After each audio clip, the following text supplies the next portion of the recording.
में भी हम डर गए कि पता नहीं अब क्या पूछेगा नहीं, तो बोले कि कोई बात नहीं, आप जो लिखे हैं बुकलेट में वही आपसे पूछा जाएगा। नेपाल की बेटी हैं और हिंदुस्तान की बहू हैं और यह फास्टेस्ट फिंगर ग्रुप जो पार्टिसिपेंट का एक हिस्सा है केबीसी में ये भाग ले चुकी हैं। इनसे हम बात करेंगे। तो नहीं आया, 2007 से हम हर साल खेलते थे। जिस साल नहीं बंद हो गया कि कभी कि कोई काम से नहीं इसो चला बंद है, तो हमको बहुत मायूसी हो जाता है कि मेरा सपना जो है केबीसी का जो पूरा होने वाला नहीं है। बीवी की वजह से मुलाकात हुई? हाँ, उन्हीं की वजह से, और ज़्यादातर तो बात उन्हीं से हुई। हम लोग से बस हाथ मिलाया गया और बहुत हैंडसम है आप भी। तो आप धन्यवाद दीजिए, आप हमारे बिल्कुल आपके माध्यम से भी आप भी धन्यवाद दे रहे हैं। पहले भी चाहती होंगी केबीसी में? तो केबीसी में जाने के लिए यदि किसी का सपना है तो कमजोर अपना विश्वास रखिए, और कहता है कि कोशिश करने वाले की हार नहीं होती, तो आप कोशिश करते रहे, एक न एक दिन आप सफल जरूर होंगे। मेरे हस्बैंड बोले कि अच्छा तुम बहुत बोलते हो कि हमको एक्टिंग करना है, सीरियल में जाना है, ऐसे तो चलो तुमको एक अथी में भाग लिया था। हम बोले ये क्या होता है? तो बोले कि आपको स्पेशल राउंड के लिए सिलेक्ट किया गया है, तो उसके लिए आप अच्छा से तैयारी कीजिए, जो आपका हो सकता है हो जाए। हाँ, ये 370 आदमी में 4 आदमी को सिलेक्ट किए, उसमें एक आप स्पेशल राउंड के लिए रियलिटी रिपोर्ट के लिए आपको अभी बात करना होगा।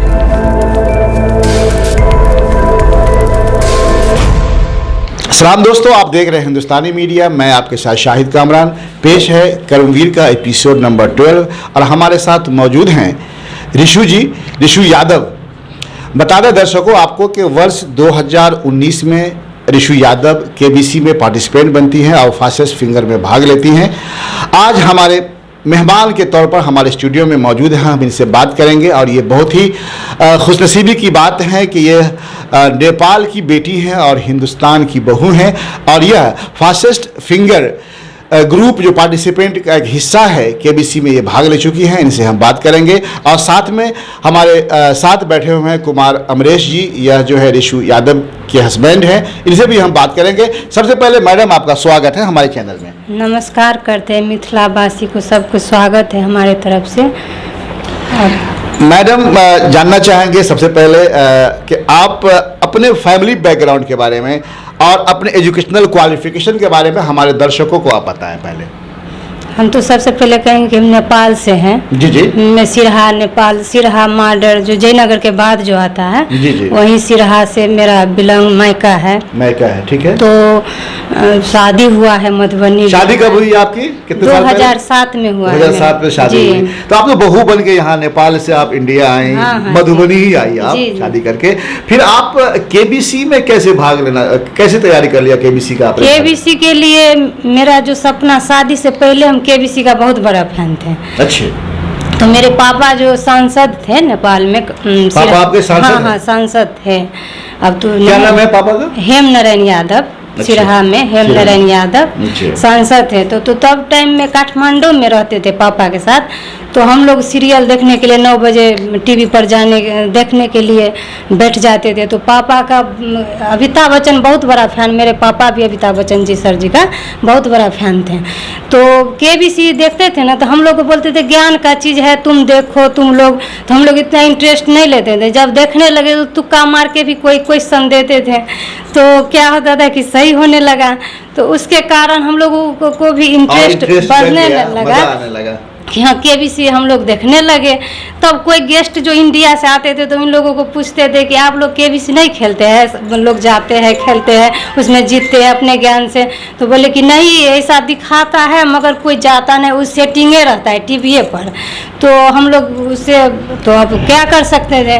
मगर जैसे शादी हुआ मेरा इंडिया में, तो हमको लगा कि इसी टाइम 2007 में शादी हुआ, हम जब अपने ससुराल आए तो उसके बाद जब जो केबीसी का दिखा रहा था ऑडिशन केबीसी के बारे में कि क्वेश्चन राउंड वाला, तो हम देखे तो अपने हस्बैंड से बात किए कि आप केबीसी नहीं देख रहे हैं, नहीं खेल रहे? तो बोले कि नहीं, हम लोग खेल चुके हैं कंप्यूटर द्वारा। मोबाइल में पहले तो मोबाइल था नहीं, तो सेट वाला फ़ोन से हम लोग खेलते थे। तो कंप्यूटराइज वाला अमिताभ बच्चन का आवाज़ सुनते थे तो इसी में खुश हो जाते थे। मगर हम लोग को कभी लक लगा नहीं तो हम लोग को विश्वास नहीं हुआ कि उसमें साधारण आदमी जाता होगा, भाग ले सकता है, ये सब टीवी का सेटिंग होगा। जी जी।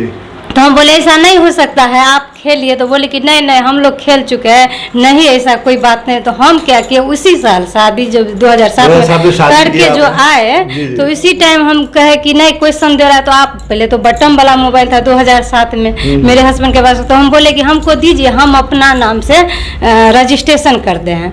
तो हम किए, जो जो क्वेश्चन 15 दिन का था दे रहा था तो हम खेलते रहे, तो नहीं आया। 2007 से हम हर साल खेलते थे। जिस साल नहीं बंद हो गया कि कभी कि कोई काम से नहीं इशो चला बंद है, तो हमको बहुत मायूसी हो जाता है कि मेरा सपना जो है केबीसी का जो पूरा होने वाला नहीं है। तो कुंवारी से ही आप देख रहे थे? हाँ हाँ, शादी से पहले से हम शादी के बाद अगर आपको शादी के बाद जैसे हम देखे तो लगा कि नहीं हमको जाना है, जिद पे हम खेल रहे थे।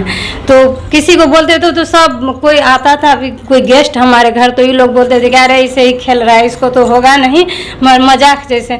फिर भी हम अपने जिद से खेलते रहे, इस विश्वास में कि जितना लोग बोलते थे उसमें कि हम अपने बारे में, तो इतना आम आदमी, तो हमको लगा कि नहीं ये नेचुरल है, ये झूठ नहीं है, कोई सेटिंग नहीं है। तो इस तरह से हम खेलते गए। तो संजोग सोचिए 2019 मेरा लग गया, हम जो खेले थे क्वेश्चन वाला, तो उसमें मेरा कॉल आ गया। तो जैसे कॉल आया केबीसी मुंबई, तो हम अपने हस्बैंड को बोले कि देखिए मेरा फ़ोन आया, तो बोले कि अरे ऐसा ही गलती होगा, फ्रॉड कॉल होगा, तुमको नहीं पता। फिर भी हम उठाए तो हमको बोला कि रिशु जी क्या आप रिशु जी बोल रहे हैं? हम बोले जी, तो आप केबीसी के लिए रजिस्ट्रेशन के दम? बोले हाँ मैम, तो ऐसे ऐसे मुंबई से। तो हमको भी विश्वास नहीं, हम अगर पूरा स्पीकर में डाल के हम अपने हस्बैंड को सुनाए, बोला अच्छा ठीक है, ऐसे ऐसे बात करते जाओ। हम बात किए, उसके बाद हमको इतना खुशी लगा।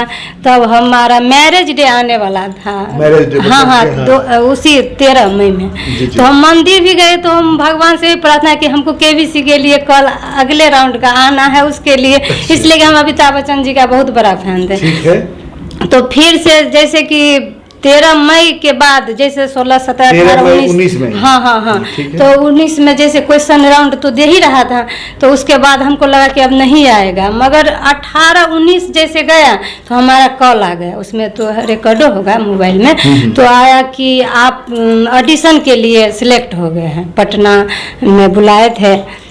पटना बुलाया? हाँ हाँ, पटना बुलाए गए। कौन गए थे आप? हम और हमारे हस्बैंड गए। वहाँ क्या सब हुआ ये बताइए? तो पहले तो जो स्कूल में बुलाए थे पटना का, कौन लिटरा वैली स्कूल में ऑडिशन के लिए हम लोग को नंबर सब पता दे दिया गया था कि आप कल 9 बजे लाइन में आ जाइएगा, आपको ऐसे ऐसे नंबर में आपको हम लोग पहचान। कितने दिन ऑडिशन हुआ आपका? एक दिन। कौन सब आए थे, मतलब कि स्टाफ वगैरह थे? स्टाफ वगैरह सोनी चैनल तरफ से अमिताभ बच्चन का पोस्टर और लगा, तो हमको जो नंबर दिया तो उसमें पहुंच गए थे। तो यहाँ पर लाइन देखे बहुत बड़ा, 4 स्टेट से आए थे। तो हमको लगा कि पता नहीं, कोई आइडिया नहीं है, मगर हमारा कॉन्फिडेंस जो था खुशी से आगे बढ़ रहा था कि नहीं, हाँ पक्का था। हाँ, इसलिए कि शादी से पहले का जो सपना था लग रहा था कि पूरा होने वाला है। तो जैसे कि हम आगे इतना लोग, हमको लगा कि होगा कि नहीं, मगर लाइन में जाते गए तो मेरा भी नंबर आया। अंदर गए तो पूरा स्कूल में पूरा 370 आदमी को बुलाया गया था, 4 स्टेट से। तो सबको बैठाया गया, बुकलेट एक किताब दिया, उसमें आपके बचपन से लेके अभी तक आपने लाइफ में क्या सपना है, क्या है, यदि समाज तौर पे आपको कुछ बदलना है, कोई आवाज़ उठाना है, उसके लिए हर चीज़ रहता है। आप अपने पूरा बायोडाटा लिखना है। तो हम अपना जो था हम सब लिख दिए। तो उसी बेसिक पे ये लोग अपना चुनता है कि क्या किसका है, ऐसे ऐसे करके। तो 4 जो जज बैठे थे जो मुंबई से आए थे, वो सबको बारी बारी करके बुला रहे थे, सबका इंटरव्यू ले रहे थे। उसमें भी हम डर गए कि पता नहीं अब क्या पूछेगा नहीं। तो बोले कि कोई बात नहीं, आप जो लिखे हैं बुकलेट में वही आपसे पूछा जाएगा। तो बोले कि मैडम आप जो लिखे हैं कि हाउसवाइफ है, उसके बाद फिर भी आप घर में 2 बच्चा, आपका बच्चा लिखे कि 2 बच्चा है, फिर भी आप फैशन शो, ब्यूटी पेजेंट जो मिसेज मिथिलांचल में जो आया था उसमें भी भाग ले लिए, तो आपका सपना क्या था? हम बोले कि नहीं, हम अपने हस्बैंड से ऐसे अपना मन का बात बोलते रहते हैं कि यदि हमको कोई एक्टिंग करने का यदि मौका मिले तो हम कर लेंगे, फैशन शो में रैम्प कर लेंगे।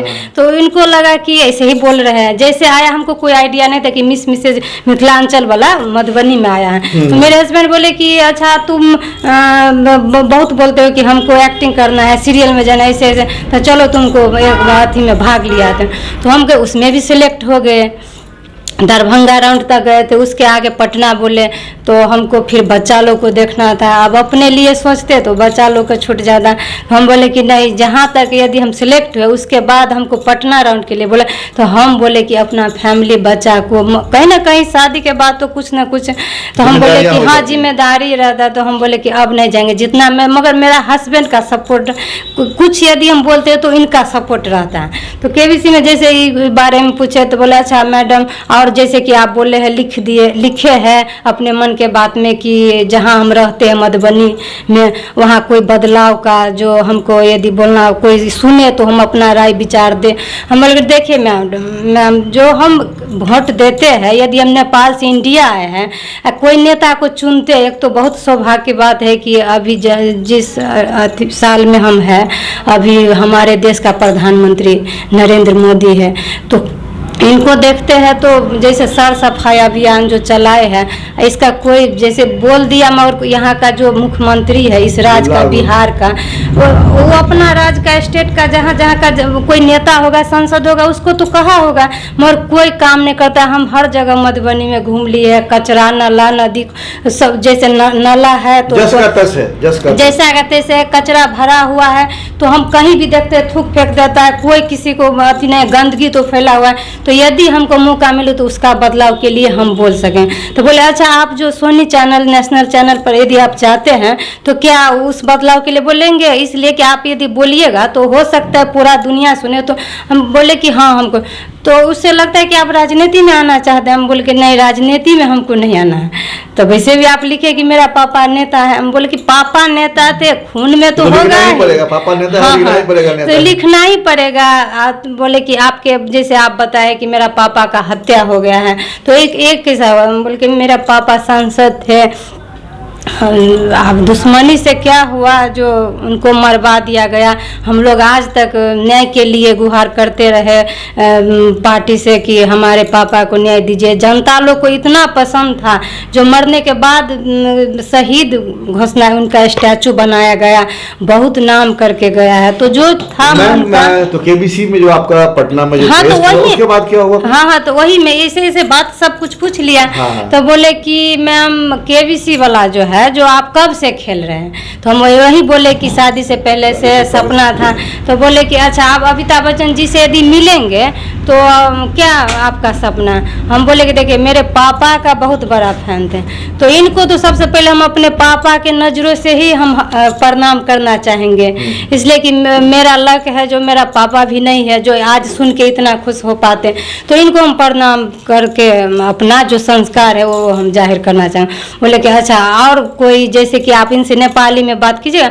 हम बोले कि हमको बात नेपाली में करना है, बल्कि हमारा जो नेपाल में से शादी करके जो इंडिया है, तो हमारा टूटा फूटा जो हिंदी है, बल्कि हम सर को बोलेंगे कि हमको सिखाइए, मगर हमसे नेपाली सीख लीजिए। तो बोले अच्छा ठीक है।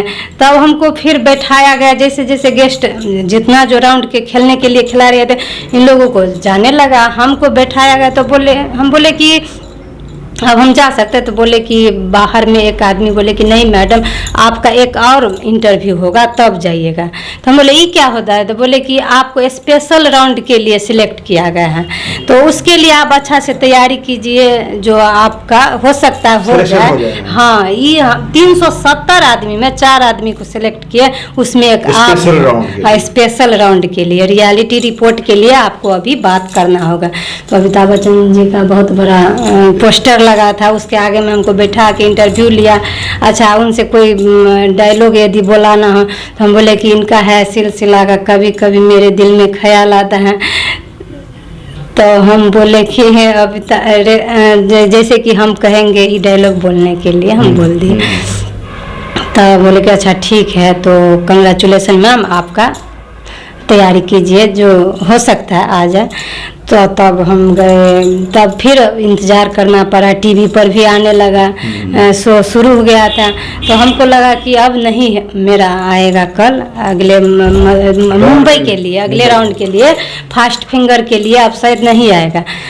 फिर पूरा अब ज़्यादा 1 महीना बीत गया, टीवी में देख रहे थे, मगर फिर कॉल आया कि आप फास्टेस्ट फिंगर के लिए सिलेक्ट हो गए। कंग्रेचुलेसन मैम, आप उसमें भी मेरा मोबाइल में है अभी। दिन में फोन आया था कि रात में? नहीं, दिन में। तो रात में नींद ही नहीं आती? तो हम तो तब ये रोने लगे, मेरा तो आवाज़ें जैसे हिलने लगा खुशी से। बोले मैम आप तो अभी, हम बोले कि नहीं, आंख में आंसू भर गए, इसलिए कि घर में किसी को, जब यहाँ उस देश का है, इंडिया का है लोग, तो नहीं इन लोगों को विश्वास था कि केबीसी से कॉल आ सकता है। जब हम खेल रहे थे, ये तो है कि आप कोई भी सच्चे मन से, कोई भी आपका लक्ष्य है, आप उस लक्ष्य के रास्ते में चलिए, तो भले कितना कांटा है, सफल होने के लिए आपको दूसरे का राय लेना। कितने दिन के बाद आया आपको, मतलब के कॉल? 1 महीना 1.5 महीना के बाद। हाँ, तो सिलेक्ट हुआ तो बोले कि 3-4 दिन के बाद आपको आएगा ऑडिशन के लिए, जैसे शूटिंग करने के लिए। आप हाउस वाइफ हैं तो उसके लिए आपको क्या करते हैं, घर में कैसे कैसे करके आप अपना टाइम अपना निकाल के फिर केबीसी के लिए तैयारी किए, तो उसके लिए आपको घर पे ही आया? हाँ, घर पे आएगा। मधुबनी आया था? हाँ, मधुबनी आए थे 3-4 आदमी वीडियो करने के लिए, वीडियो बनाने के लिए। तो 3-4 दिन के बाद 3-4 दिन रहे? हाँ, तो 2 दिन ही। तो ये लोग तो 2 दिन रहे, तो 2 दिन का शूटिंग था। जैसे आप घर में खाना बनाने, क्या खाना बनाइए, फिर बच्चा लोग को स्कूल से, हाउस वाइफ का जो काम है आपको दिखलाना था। हाँ, दिखलाना था। तो हमको तो बहुत अच्छा लगा, अकेले थे घर में, फिर भी हमको कोई अथी नहीं लगा कि नहीं हम तो हम बोले, कई बार थक भी जाते थे कि सर आप बहुत शूटिंग करवा। बोले क्या मैडम, आप तो बोले कि हम एक्टिंग कर लेंगे, तो आपको सोनी चैनल में बोलेगा एक्टिंग करने के लिए, तो आप कैसे काम कीजिएगा? बोले अच्छा ये ऐसे बात है, तो ठीक है हम करते हैं। फिर छत पे ले गया, छत पे पापड़ ऊपर सुखाइए, हम बोले सब करते। तो आप हाउस वाइफ है तो आप अपना सब काम दिखवाना था। हाँ, तो वो भी हम कर लिए। फिर सब्जी लाने के लिए चलिए, तो सब्जी लाने गए तो पूरा रोड पे किसी को विश्वास नहीं हुआ कि सोनी चैनल से उनका शूटिंग के लिए, केबीसी के लिए आए। कोई पूछ रहा था सब्जी ले, बोले कि मैडम आपको सब्जी लेना पड़ेगा, वो भी अपना भाषा में लीजिए, मिथिलांचल में, तो मैथिली भाषा में बात करके लीजिए। बोले ठीक है। तो हम जैसे सब्जी ले रहे थे, तो उसमें भी बार बार बोले कि कोई किसी को कुछ नहीं बोला, मगर इन लोगों को कौन समझाए। जैसे सब्जी ले रहे थे तो महिला भी बोलते थे मैथिली फिल्म के शूटिंग चले है। हम बोले नहीं, यहाँ नहीं बाजू। फिर वो तो कट कर दे चले, फिर बोलते थे कि नहीं मैडम फिर जाइए, फिर पूरा नेचुरल आना चाहिए, आप कैसे बीच में बोल सकते हैं। फिर बाद एगो रिक्शा वाला दौड़ के आ गया, अहाँ कथी के शूटिंग करे हमरा बताओ। फिर इनके कैमरा में आ गए, फिर बोले पूरा लोग स्टेशन पर जमा हो गया। हाँ, कि किसी को विश्वास नहीं हुआ कि केबीसी के लिए इनका कॉल आया है। तो हम लोग भी खुशी से, कोई नहीं, हाँ, सबको बता दिए कि हम लोगों को केबीसी से हमारा कॉल आया, हम जाएंगे। इतना खुशी हो गया कि सबको आश्चर्य लगा, सबको खुशियों हुआ, किसी को विश्वास नहीं हो रहा था। बोले कि ऐसे ही पता नहीं झूठ है कि उसके बाद क्या हुआ? उसके बाद जब हम लोग को 2 आदमी का, जैसे कि फर्स्ट हम जब खिलाड़ी है तो फास्टेस्ट फिंगर के लिए जैसे हमको बुलाया गया, तो मेरे हस्बैंड के साथ एक कंपेनियन के रूप में जो बुलाते हैं, तो दोनों आदमी का टिकट वही सोनी चैनल से कन्फर्म था। हाँ, वाइफ हस्बैंड का कंपेनियन में आप जिसको ले जाइए, तो हम अपने हस्बैंड को नाम दिए थे, तो दोनों आदमी का उधर से ही मुंबई से टिकट आया था। तो उसमें बोले कि आप अपना फैमिली को भी यदि लेना चाहे तो ले सकते हैं। तो सबसे पहले तो घर में हम अपने सासू माँ को बोले चलिए, तो बोले कि नहीं हम नहीं जाएंगे, मेरा नंदुश था। तो वो बोले कि खुशी से हम जाएंगे, हमको ले चलिए।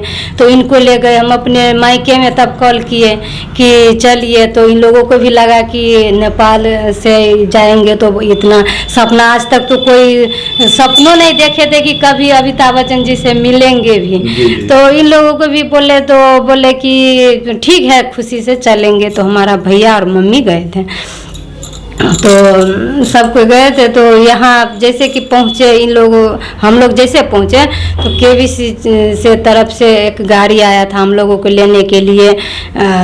जितना हम आगे बढ़े तो उतना खुशी तो था, मगर विश्वास नहीं हो रहा था कि सिरहा जो है ना नेपाल बहुत सिंपल है, साधारण जान रहे, हम लोग भी जान रहे हैं। तो इस माहौल में रहे हैं जैसे हमारे मम्मी भी, अरे बेटी हो तो बेटी की तरह घर में रहो, ज़्यादा बोलना नहीं, ऐसे इतना सिखाया था। फिर भी हम अपने आप को जैसे जितना पास जो जा रहे थे केबीसी में, तो हमको लग रहा था कि हम कितना बड़ा हमारा सोच सपना, नारी सशक्तिकरण को आपने जो अपनाया है, इसलिए कि हमारा मम्मी और पापा तरफ से कॉन्फिडेंस, हाँ खून तो था राजनीति वाला जो हम अपना आवाज़ उठा सके, मगर ये विश्वास है नहीं रहा था। जितना जितना हम क्लोज गए, फास्टेस्ट फिंगर के लिए हम लोग को राउंड के लिए बैठाया गया, तो सबसे सब उसमें जो केबीसी का जो नहीं जो पूछने वाला था, इनको भी लगा कि मैडम सबसे तेज तो आवाज़ आप ही का है, इतना कॉन्फिडेंस से बोल रहे हैं तो सबसे अच्छा आप ही का है।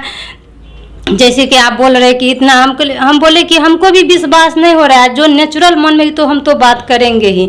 तो अमिताभ बच्चन जी को जैसे फर्स्टेस्ट फिंगर के लिए बैठाया गया, अमिताभ बच्चन को देखे फिर भी जैसे कि आंख से देख रहे थे, मगर विश्वास नहीं हो रहा था कि इनको देख रहे हैं। अमिताभ बच्चन सर जी को देख रहे, इतना मतलब देखते रह गए हैं।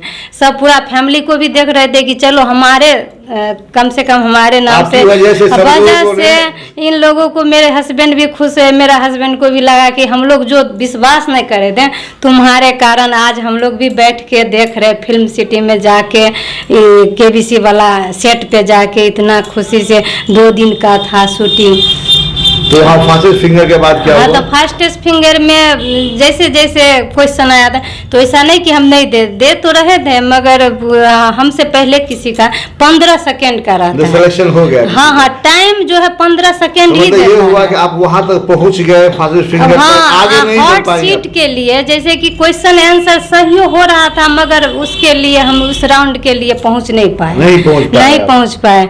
तो जो बार बार जो बोल रहे थे मधुबनी बिहार से ऋषि कुमार यादव आए हैं, एक गृहिणी है, तो उसे भी हमारा बहुत खुशी हो रहा है। आप खुशी इतना हो गई कि इस खुशी में आप ये भूल गई कि आपको आगे भी बढ़ना है। हाँ, आप फास्टेस्ट फिंगर तक ही रह गई। हाँ, क्वेश्चन आंसर तो अमिताभ बच्चन से मुलाकात हुई आप? हाँ मुलाकात हुई, वो भी बोले कि क्या कुछ बात भी हुई? हाँ जैसे कि अब जो पहले तो जितना आदमी को हुआ वो तो पूरा हॉट सीट पे तो अपना मन का बात बोले, पूरा खुशी जाहिर के। हम लोग पीछे बैठे थे फिर भी खुश थे कि नहीं अरे सामने तो बैठे हैं।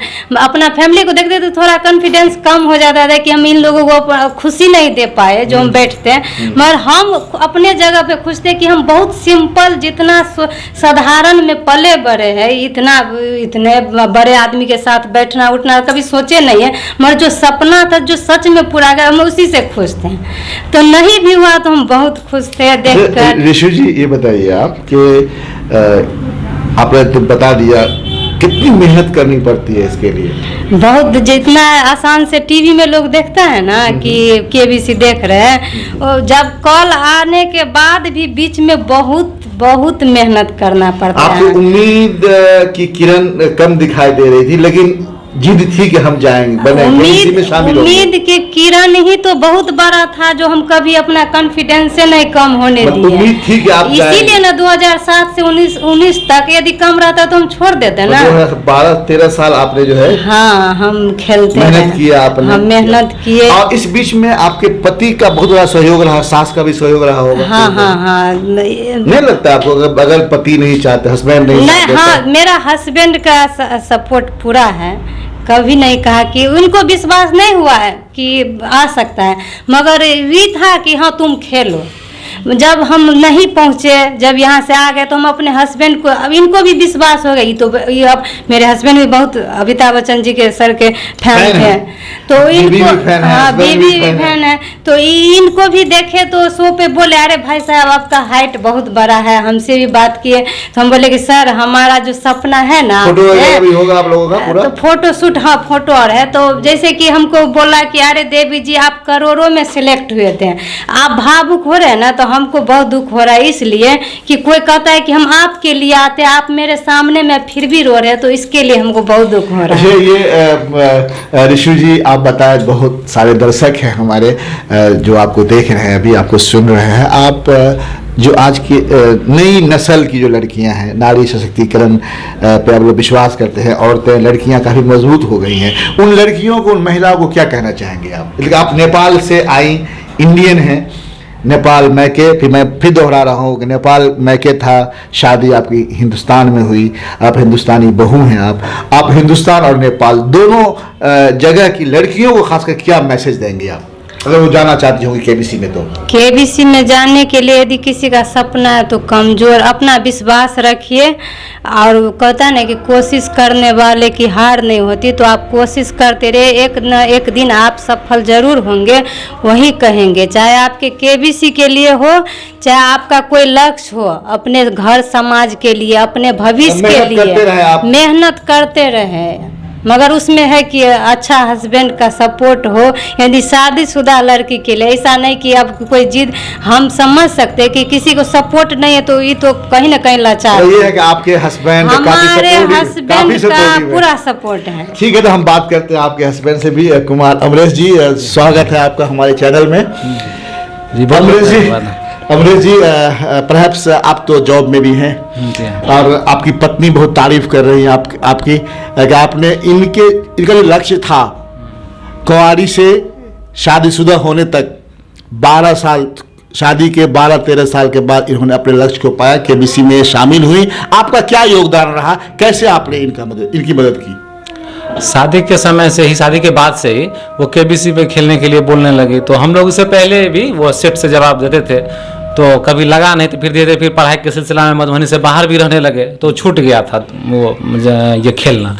तो ये आई तो बोले कि हमको रजिस्ट्रेशन कर दिए, उसके नाम से सिम लिए, रजिस्ट्रेशन कर दिए। ये जब भी बोलती थी कैसे रजिस्ट्रेशन करना है, कैसे जवाब देना है, किसी से बता देते थे। अब वो अपना मतलब जैसे कि अब 8 बजे सवाल आएगा, तो 8 बजे से पहले से, जैसे हम लोग भी देते थे ना, तो ठीक है अपना दे देंगे कभी, अभी से लेकर कल तक देना है। ये काफी सीरियस, मतलब कहीं कभी किसी पार्टी में, शादी में जाना भी है तो एकदम 8 बजे तक आके टीवी के सामने में काम को छोड़ के, हाँ, टीवी के सामने डिवोशन, भक्ति था इनके, हाँ डिवोशन, वहाँ बैठ जाती थी, और वो जवाब नहीं होते थे तो हमसे पूछे कुछ है आंसर, तो हाँ शायद बी होगा, तो बी डाले, सही हो गया तो चलिए चलो सही है, देखते आता है कि नहीं। इसी तरह से अपना वो ऑडिशन, मतलब ऑडिशन राउंड तक गई, फिर उसके बाद फिर फास्टेस्ट फिंगर तक फर्स्ट तक गई। आप क्या कहना चाहेंगे दर्शकों को? देखिए, सबसे पहली बात जैसे कि ये लगी रही और हुआ, और हम लोग के मन में या बहुत से दर्शकों के मन में ऐसा होता होगा कि सेटिंग है या मिलजुल के इस तरह से हो जाता है, ऐसा नहीं। अगर सेटिंग करके होता तो इनका जरूर होता, क्योंकि वहाँ की पूरी टीम वो जरूर चाहते थे कि उनसे एकदम से लगाव हो गया था। इतने पिछड़े क्षेत्र से, नेपाल से हैं, इंडिया से हैं, और आप आइए, आप हम लोग चाहते हैं कि आप सीट पर बैठें। अगर ऐसा कुछ रहता तो ऐसा कुछ नहीं है। आप मेहनत है, आप मेहनत कीजिए, लक भी है और मेहनत भी है। अमरेश जी, आपके पिताजी स्वर्गीय हो चुके हैं, प्रोफेसर थे, क्या नाम था? प्रोफेसर ललित कुमार यादव। प्रोफेसर ललित कुमार यादव। दर्शकों, अमरेश जी जो हैं प्रोफेसर ललित कुमार यादव के साहबजादे हैं। हम बता दें आपको कि आगे कॉलेज में इनके पापा ऑलरेडी पोस्टेड थे, जो बरसों पहले स्वर्गवास हो गए। आपकी कितनी क्वालिफिकेशन है, कितनी पढ़ी लिखी आप हैं? शादी टाइम तो इंटर किए थे, ठीक है, तो शादी के बाद जब शादी के बाद यहाँ आए तो हम बोले इनको, अपने हस्बैंड को, कि हमको पढ़ना है। तो वो सबसे पहले बोले कि आप नेपाल से है तो आप यहाँ का भाषा समझ सकेंगे कि नहीं। बोले हम लोग इतना फिल्म देखते थे नेपाल में भी, हिंदी फिल्म, तो हम लोग को भाषा लिखने में कोई दिक्कत नहीं होगा, तो हमको पढ़ना है। तो फिर यहाँ पे आके फिर से इंटरमीडिएट दिया, हाँ दिए, ग्रेजुएशन किए। बीच में बच्चा हुआ, उसके लिए भी टाइम दिए। बच्चा लोगों को भी अपना स्कूल के लिए पहले उन लोगों को तैयार कर देते हैं, फिर अपने लिए फिर टाइम निकाल। ग्रेजुएट है। आपको देश हमारा हिंदुस्तान कैसा लगता है, ये बताइए आप। बहुत अच्छा लगता है, इसलिए कि अभी हम सुनते, खास करके हम नरेंद्र मोदी अपने देश के प्रधानमंत्री जो भारत देश के हैं, तो हम सुनते हैं कि नेपाल से बेटी रोटी का जो नाता है, तो हमको तो बहुत गर्व होता है कि चलो हम यहाँ दोनों के इतना बड़ा सबके नज़र में हम बेपक्ष है नहीं, सबके रिस्पेक्ट है। जैसे कि हमारे जब देश के प्रधानमंत्री बोलते हैं कि बेटी रोटी, तो हम तो बहुत गर्व हो जाते हैं कि बहुत बड़े फैन है अपने देश के प्रधानमंत्री नेपाल के बारे में इतना। तो ये अमरेश जी, मैं बात कर रहा था आपसे कि आपके पिता भी लेक्चरर रहे हैं, आप खुद भी एक कॉलेज में हैं और पत्नी आपकी एक भूतपूर्व यानी एक सांसद की बेटी है।